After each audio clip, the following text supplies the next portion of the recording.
बना पा रहा है। ये 4 लेन तो ये विदनिंग तो एक बहाना है, तो इसमें कंपनी वाला भी बहाना कर रहा है और एमएलए साहब भी ऐसे हवा में बोल रहे हैं। कुछ लोगों का ऐसा कहना है 20 करोड़ आप ऑलरेडी सेंक्शन है।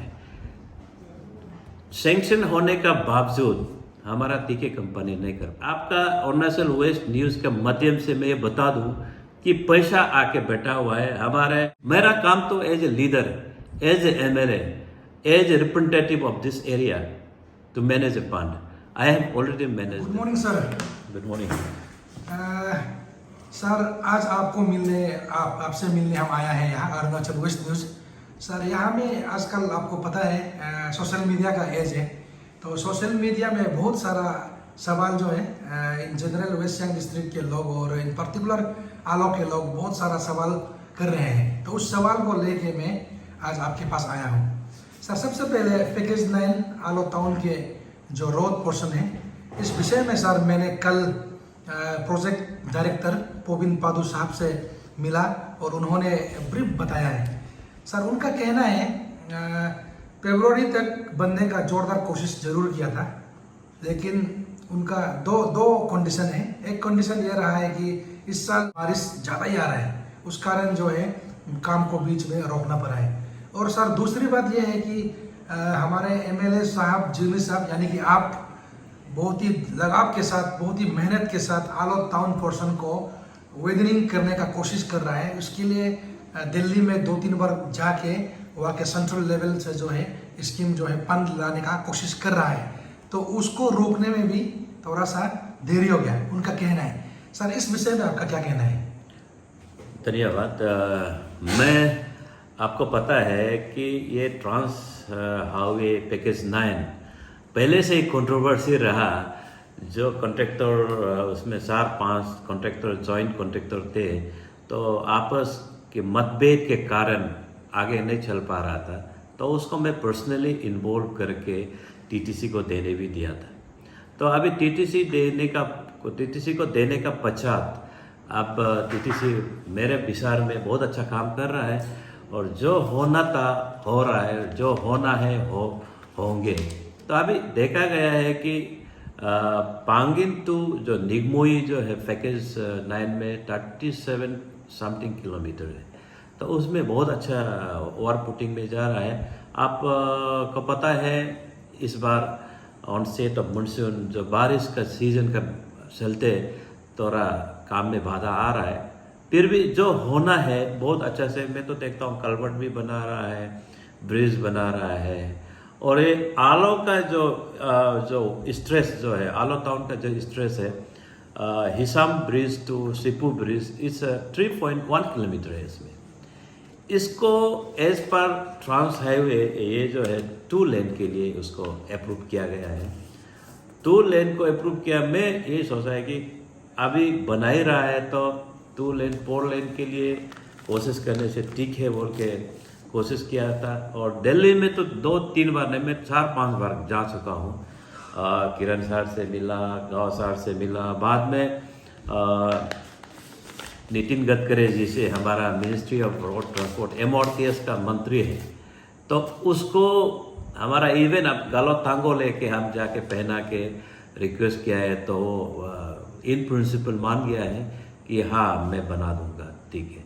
तो लिखा भी है हमारा ये। इसके लिए मैं हमारा चीफ मिनिस्टर पेमा खांडू जी से भी बहुत थैंक्स देता हूँ कि ये एक नोट लिख दिया सर, हमारा चीफ मिनिस्टर मेरा रिक्वेस्ट में मान के, तो हमने उसको भी किया है। तो नितिन गडकरी जी बोला है कि हाँ इसको हम कंसिडर कर देंगे बोल के। तो अभी होने से ये 4 लेन तो नहीं होगा, कारण 4 लेन 24 मीटर होता है। 24 लेने के लिए अगर हम जाएंगे तो पूरा हाफ ऑफ दुकान सब चला जाएंगे। तो इसीलिए चलो उसको 4 लेन नहीं बोल के वाइडनिंग करते हैं। वाइडनिंग होने से हमारा 18 मीटर रोड वाइड होगा इन टोटल। ये होगा बोथ साइड 7.5 होगा, यानी कि 15 मीटर रोड स्ट्रेच होगा। 20 में 1 मीटर का जो डिवाइडर होगा तो 16 होगा। तो ये जो है ड्रेन 1 मीटर का होगा right side, then another 1 metre, all together 18 metre होगा। तो इसको डीपीआर बना के, लास्ट टाइम डीपीआर बना के 20 से जो हमारा इलेक्ट्रिफिकेशन करने के लिए दिल्ली भेजा था डीपीआर में, जो इलेक्ट्रिक स्ट्रीट लाइट 20 में स्ट्रीट लाइट करने के लिए। तो डीपीआर को एमओटेज एग्री नहीं हुआ कि नहीं, इलेक्ट्रिफिकेशन को हम नहीं करेंगे, स्टेट से आप अप्लाई करो। तो फिर से डीपीआर वापस आया, फिर से भेजने में थोड़ा समय लग रहा है। तो इसलिए मैं आलो वासियों को भी, या पीपल ऑफ आलो और डेनिजन ऑफ आलो को भी, मैं पब्लिक एज ए होल सबको रिक्वेस्ट करता हूँ कि जल्दबाज न करें, रास्ता तो हम मिलेंगे ही।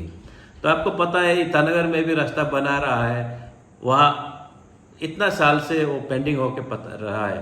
तो पब्लिक, ईटानगर का पब्लिक को पता है रोड को तो बनना ही है, बनने जा रहा है। तो इसीलिए वो लोग भी बहुत पेशेंसली वेट कर रहा है। मैं आलो का पब्लिक को भी अपील करूंगा कि आप लोग भी संयम बना के रखिए। अच्छा रोड 2023 तक अच्छा रोड होगा, पांगिम टू आलो एकदम हासिल फ्री रोड होगा, गुड रोड होगा। ओके सर, इसी सवाल से जुड़ा हुआ सर, कहता है लोगों का काम तो कहना है, लेकिन sir you being a public representative, यहाँ पे सोशल मीडिया में बहुत सारे ऐसे बोल रहे हैं कि 2 लेन को ही नहीं बना पा रहा है, ये 4 लेन, तो ये वेडनिंग तो एक बहाना है। तो इसमें कंपनी वाला भी बहाना कर रहा है और एमएलए साहब भी ऐसे हवा में बोल रहे हैं, कुछ लोगों का ऐसा कहना है। तो सर इसमें आपका क्या जवाब होगा? मेरे विचार में हमारा Nitin Gadkari ji in principle agree हुआ है।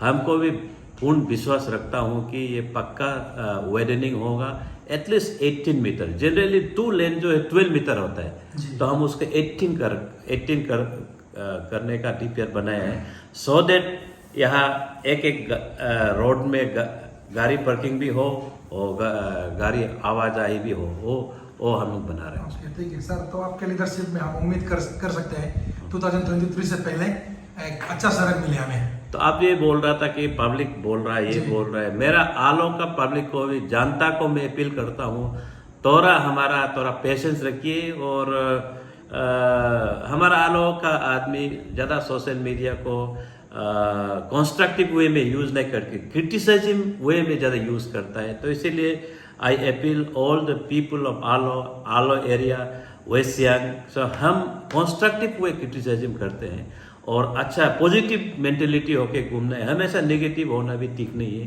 तो पब्लिक ज़्यादा कमेंट करने से भी, लीडर भी ज़्यादा अच्छा काम करने वाला को डिस्टर्ब हो जाता है। इसीलिए मैं सबको ये गुजारिश करता हूँ कि थोड़ा संयम बरते। Okay, thank you sir. दूसरी सवाल, हमने आपका बहुत सारा स्टेटमेंट सुना है और अरुणाचल वेस्ट न्यूज़ में भी आप बहुत ओकेजन में आपने बोला है 2024 से पहले आलो टाउन के इंटरनल रोड जो है, गली गली के जो रास्ता है, उसे आप टिक कर देगा। और हम खुशी के साथ कहना पड़ रहा है, अरुणाचल वेस्ट न्यूज़ देख रहे हैं, हम मेडिकल कॉलोनी भी पूरा बन रहे हैं, हमारे कोर्ट के सामने जो डिस्ट्रिक्ट मेडिकल के सामने भी रास्ता सही ढंग से बन रहा है और मेन मार्केट जो है ओल्ड मार्केट एरिया में भी बन रहा है। तो सर, लेकिन मैं आपसे ये अपील करना चाहूँगा, आप being a local MLA, town के एमएलए होने के नाते, सुनने में पीडब्ल्यूडी डिपार्टमेंट जो है वर्किंग एजेंसी है, तो आप अरुणाचल वेस्ट न्यूज़ के माध्यम से आप अपील कर दीजिएगा, डायरेक्शन दीजिएगा पीडब्ल्यूडी को सीधा पब्लिक सभी की ओर से, क्योंकि इस तरह का डेवलपमेंट जो है बार बार नहीं आएगा। तो आपका एकदम इनिशिएटिव में जो है ये फंड आया है, हमें ऐसा लगता है, तो इस फंड को जो है हम चाहता है सही ढंग से इस्तेमाल किया जाए, क्योंकि इस तरह का फंड बार बार नहीं आएगा। तो ज़्यादा से ज़्यादा जो है सर लास्टिंग होना चाहिए। तो इसमें आपको मेरा ये रिक्वेस्ट है, पीडब्ल्यूडी को ये डायरेक्शन देना चाहिए कि जब तक क्वालिटी वर्क मेंटेन ना करें, एक पैसा भी बिल ना दिया जाए। ठीक है, जो आपको पता है कि आलो जो टाउन जो है पैक के रखा हुआ जैसे ही टाउन हो रहा था मेरा इलेक्शन आने से पहले, तो मेरा मुद्दा ये था कि आलो का internal road, sector road, town road को मैं ठीक करूँगा। और ये अभी जो ट्रांस हाईवे का बात किया है वो भी 2023 ठीक हो जाएगा। ये जो इंटरनल रोड के लिए अभी जो सीसी पेवमेंट जब टेंडर प्लॉट किया गया था, तब बहुत यहाँ का नेगेटिविटी वाला वो आदमी बहुत डिस्टर्ब किया है, तो इसीलिए बहुत लो रेट में मानना पड़ गया इसमें।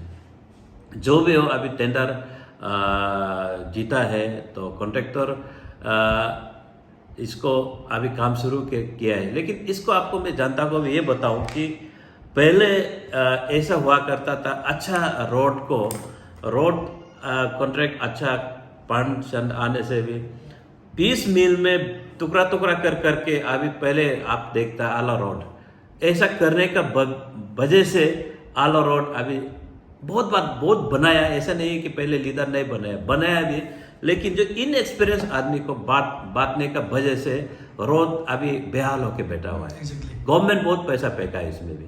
तो मैं ये सोचा कि नहीं, देखिए ये जो सीसी पेवमेंट जो बनाना ऐसे कोई ऐसा खेल नहीं है कि जो भी आया करे।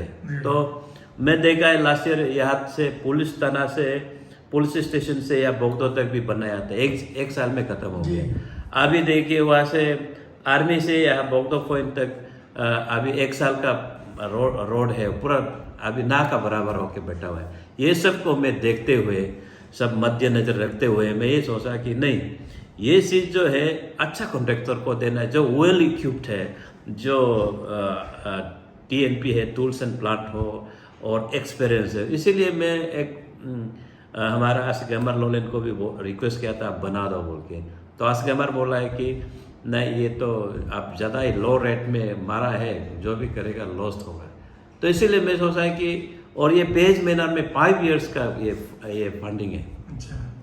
तो एक करके 20 मिल मैनर में बनाते जाएगा। तो होने से रास्ता रोड कब बनेगा, वो पैसा आएगा बनेगा, नहीं आएगा नहीं बनेगा। तो उससे अच्छा मैं TTC को भी रिपीट से रिक्वेस्ट किया है कि आप लोग एज ए अच्छा कॉन्ट्रैक्टर है, वेल इक्विप्ड है, तो बना दो बोल के। ये लोग अभी बना रहे हैं, मैं भी इंस्पेक्ट गया है। तो ये लोग पहले तो बनाने वाला बिल्कुल वाइब्रेटर ये सब यूज़ नहीं किया है, पानी देना तो बहुत दूर का बात है, ऐसे था। अभी बहुत रोड को भी अच्छे से लेट करके बहुत मोटा से भी बना रहा है, वाइब्रेटर यूज़ कर रहा है, क्यूरिंग अच्छे से पानी भी दे रहा है। मैं ये आशा करता हूँ कि हम अच्छा रोड विद इन 4-5 मंथ्स का अंदर में टाउन का रोड अच्छा होगा। और एक कॉलोनी में भी हमारा ये हो रहा है कि CMRS स्कीम से या ब्लैक टॉपिंग होगा।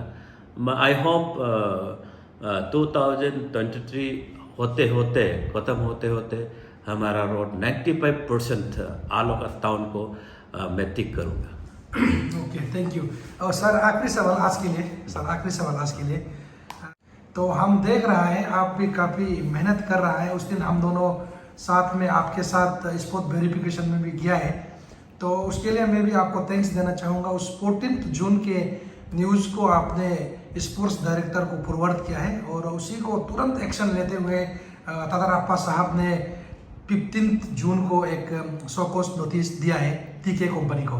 उसमें लिखा है 7 डेज का अंदर जो है मेन्स एंड टूल्स जो है मेन एंड मशीनरी जो है वो हमें स्पोर्ट में अवेलेबल होना है वर्क साइट में, नहीं तो आपको टर्मिनेट करने का अलावा कोई रास्ता नहीं है। जवाब मांगा है TK को। सर इस विषय में आपका अभी क्या कहना है, नॉलेज उस शो कॉज नोटिस को जवाब दिया है कि नहीं? और दूसरी बात सर, आपको क्या लगता है कि इस TK कंपनी से जो है ये प्रोजेक्ट जो है स्टेडियम जैसे आपने प्रॉमिस किया 2024 से पहले बना पाएगा कि नहीं पाएगा? क्योंकि आलो के सभी जानता जो है फिर से आलो ग्राउंड में फुटबॉल या किसी भी फेस्टिवल को देखने को मन कर रहे हैं। ये आप देखिए, ये हमारा आलो स्टेडियम एक बहुत बड़ा मुद्दा रह गया है। ये चीज़ जो है इसके लिए मैं MLA बनते ही, ये आज का बात नहीं, 7 इयर्स हो गया आज। ये हमारा पोरमार आशी सरकार जब मंत्री था तब से है ये। तो SPA का तहत ये सेंक्शन किया गया था। मैं आशी सरकार को भी उसमें ब्लेम नहीं करूँगा। गवर्नमेंट SPA को डिसकंटिन्यू कर दिया, तो डिसकंटिन्यू कर दिया तो फॉर्मर लीडर भी उसको कहाँ से फंड मैनेज करेगा, मैनेज नहीं कर पाया, इसीलिए वो स्टॉप होके बैठ गया था। तो मैं आते ही CM से रिक्वेस्ट किया है, मंत्री हमारा स्पोर्ट्स मंत्री से रिक्वेस्ट किया, तो करके अभी 19 करोड़ 20 लाख या 40 लाख सेंक्शन करके रखा, यानी कि 20 करोड़ आप ऑलरेडी सेंक्शन है। सेंक्शन होने का बावजूद हमारा टीके कंपनी नहीं कर पा रहा है, बिल्कुल नहीं कर पा रहा है। मैं तो बोल बोल के थक गया हूँ। मैं आज तक 10 बार विजिट किया हूँ। लास्ट टाइम हमारा किरण रिजिजू सर भी विजिट किया और हमारा स्पोर्ट्स मिनिस्टर भी विजिट किया है। तो अभी टर्मिनेशन करना है बोलने से भी वो डिपार्टमेंट बोल रहा है कि उस टेक्निकल प्रॉब्लम में टर्मिनेट नहीं कर पा रहा है। इसी वजह मैं भी थक गया हूँ इसको परसू करके। अभी क्या करे क्या ना करे। अभी पब्लिक जनता भी देख रहा है, मैं बहुत कोशिश कर रहा हूँ। मैं लेकिन कभी मैंने अरुणाचल वेस्ट न्यूज़ के माध्यम से मैं बोलूँ कि मैं 24 तक शायद प्रॉमिस नहीं किया था, मैं बोले कोशिश करूँगा, लेकिन अभी हमको नहीं लगता है कि इस स्थिति में जाए तो ये 24 तक हमारा स्टेडियम बन पाएगा। इसी आपका अरुणाचल वेस्ट न्यूज़ के माध्यम से मैं ये बता दूं कि पैसा आके बैठा हुआ है। हमारे chief minister Pema Khandu ji, he is determined. तो जैसे भी 24 से पहले बनाना है बोल के ऑलरेडी सेंक्शन 20 करोड़ सेंक्शन करके रखा है, यानी कि 19 करोड़ 40 लाख। तो अभी एक्स्ट्रा 3 स्टेडियम अरुणाचल में जो बन रहा है उसके लिए 67 करोड़ भी ईयर मार्क करके रखा है। ये पैसा खत्म होते होते और इसको पैसा रिलीज करेगा, लेकिन उसी को ये कंपनी वाले यूटिलाइज भी नहीं कर पाएगा तो हम क्या करें। मेरा काम तो as a leader, as a MLA, as a representative of this area to manage a fund. I have already manage the fund. तो उसको ये जो डिले हमको एट्रीब्यूट नहीं करने से भी ठीक है, हमको ऐसा लगता है। और मैं तो कोशिश ही कर रहा हूँ, पैसा फंड ला दिया ये कर पा रहा है। इसीलिए मैं पब्लिकों से भी और पब्लिक को भी मैं गुजारिश करूँगा, आप लोग भी आके यहाँ खुद देख सकता है। एक बनाने का जो प्रक्रिया है ये लोग बहुत धीमी गति से जा रहा है। तो मैं बहुत दुख हूँ। मैं हाल ही आपको मैं बता दूँ, आप भी पहले गया, हाल ही में मैं दौरा किया एक ऑल ZPM ZPCs और कोई पब्लिक स्पोर्ट्स ऑफिसर को भी, लोही साहब को भी ले गया था। तो उसका जो इंसर्ट्स को भी बुलाया है, पूछताछ किया है। ये लोगों का भी बोलना है कि इस गति में जाए तो शायद स्टेडियम नहीं बन पाएगा, और लोही साहब भी ओपिनियन दिया है कि ये नहीं हो पाएगा। तो इसीलिए मेरा पर्सनल कांटेक्ट डायरेक्टर साहब से भी बहुत बार हुआ, एग्जीक्यूटिव इंजीनियर से भी बात किया है। तो डायरेक्टर को मैं रिक्वेस्ट किया है। अभी 100 कोस सर्व किया, मैं 14 को विजिट किया था, उसे 15 जून 2022 को 100 कोस नोटिस सर्व किया है कि विदिन 7 डेज का अंदर में रिस्पॉन्स करो, अदरवाइज फाइन इम्पोज हो सकता है। As per CPW manual terminate भी होने का संभावना है। तो अभी हमको ऐसा करने का अलावा कुछ नहीं रह गया। Thank you sir. Thank you.